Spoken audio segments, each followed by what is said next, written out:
ಅಂದ್ರೆ ಸಮೀರ್ಗೆ ಹೇಗೆ ಬಂತು? FIR ಆಗದೆ ನೋಟಿಸ್ ಬಂದ್ಬಿಡ್ತಾರೆ. ಒಂದು ವೇಳೆ ಸಮೀರ್ ಮೊನ್ನೆ ಅವರ ಕೈಗೆ ಸಿಕ್ತಿದ್ರೆ, ನಾನು ಅವತ್ತು ಕೈಗೆ ಸಿಕ್ಲಿಲ್ಲ. ಯಾವಾಗ? ಘಟನೆ ನಡೆದಾಗ 2012ರಲ್ಲಿ ನನ್ನನ್ನು ಕೂಡ ಎನ್ಕೌಂಟರ್ ಮಾಡ್ಲಿಕ್ಕೆ ಒಂದು ಪ್ರಯತ್ನ ಮಾಡಿದ್ರು.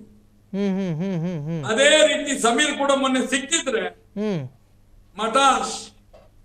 ಅಲ್ಲ, ಇಲ್ಲೊಂದು ಆರೋಪ ಮಹೇಶ್ ಶೆಟ್ಟಿ ಅವರೇ, ಈ ಸಮೀರ್ ಎನ್ನುವಂತಹದ್ದು ಗಿರೀಶ್ ಮತ್ತು ಮಹೇಶ್ ಶೆಟ್ಟಿಯ ಏನು ಸೃಷ್ಟಿಯ ಕೂಸು ಅಂತ ಹೇಳಲಾಗುತ್ತೆ. ಈ ಪದನ ನಾನು ಬಳಸಬಾರ್ದು, ಆದರೆ ಜನರ ಅಭಿಪ್ರಾಯಗಳನ್ನು ಹಂಚ್ಕೋತಾ ಇದ್ದೀನಿ.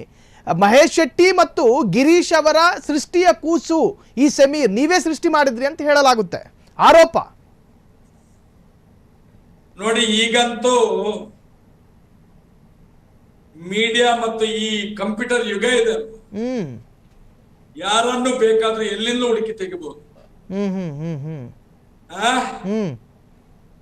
ಅಮೆರಿಕದಿಂದ ಬಾಂಬ್ ಇಲ್ಲಿಗೆ ಬಿಟ್ರೆ ಇಲ್ಲಿಯ ರೇಡರ್ಗೆ ಗೊತ್ತಾಗ್ತದೆ ಎಲ್ಲಿಗೆ ಬಾಂಬ್ ಬರ್ತಾ ಉಂಟು, ಮಿಸೈಲ್ ಬರ್ತಾ ಉಂಟು ಅಂತ ಹೇಳಿ. ಹಾಗಾದ್ರೆ ನಮ್ಮನ್ನು ರಕ್ಷಣೆ ಮಾಡುವಂತ ಪೊಲೀಸ್ ಇಲಾಖೆಗಳು, ಇಂಟೆಲಿಜೆನ್ಸ್ ಇರಬಹುದು, ಸೆಂಟ್ರಲ್ ಇಂಟೆಲಿಜೆನ್ಸ್ ಇರಬಹುದು, ಎಲ್ಲ ಇಂಟೆಲಿಜೆನ್ಸ್ ಯಾಕೆ ಇದನ್ನು ಹಿಡಿಲಿಕ್ಕೆ ಆಗುದಿಲ್ಲ? ಯಾಕೆ ಹಿಡಿಲಿಕ್ಕೆ ಆಗುದಿಲ್ಲ? ಮಾಡ್ಬೋದಲ್ಲ. ನಾವು ಅಂತ ಮಾಡಿದ್ದು ಆಗಿದ್ರೆ ನಮ್ಗೆ ನೋಡಿ, ಸೌಜನ್ಯ ಅನ್ನುವಂಥದ್ದು ಶಕ್ತಿ. ನಾನು ಒಂದೇ ಹೇಳ್ತೇನೆ ನಿಮ್ಗೆ, ಸುಲಭದ ದಾರಿಯಲ್ಲಿ ಹೇಳುದಂದ್ರೆ, ನಾನು 2013ರಲ್ಲೇ ಹೇಳಿದ್ದೇನೆ, ಸೌಜನ್ಯ ಅನ್ನುವಂಥದ್ದು ಒಂದು ರೀತಿಯ ಶಕ್ತಿ.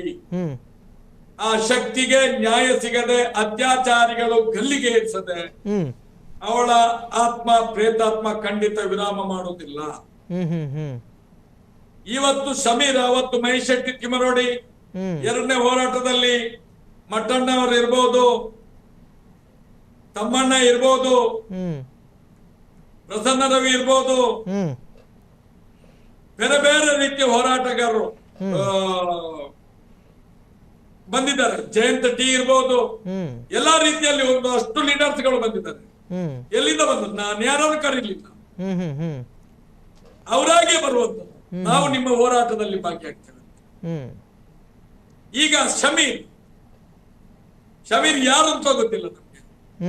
ಹೇಳುವವರು ಹೇಳ್ತಾರೆ ಬಿಡಿ, ಅತ್ಯಾಚಾರ ಮಾಡಿದವನೇ ನಮ್ಮ ಅಪ್ಪ ಅಂತ ಹೇಳ್ಕೊಂಡು ಬರೀತಾರೆ ಅವರು, ಪಾಪಿಗಳು. ಅವ್ರು ಇನ್ನೇನು ಸಮೀರ್ ಇಷ್ಟು ಅತ್ಯಾಚಾರಿಗಳ ವಿರುದ್ಧ ಮಾತಾಡುವಾಗ ಸಮೀರ್ ನಮ್ಮ ಜನ ಅಂತ ಹೇಳೋದು ಇನ್ನೇನು ಹೇಳ್ತಾರೆ? ಸಮೀರ್ ಇವ್ರ ಅಪ್ಪ ಅಂತ ಹೇಳ್ಕೊಳ್ತಾರೆ ಅವರು, ಒಪ್ಕೊಳ್ತಾರೆ ಇವರು?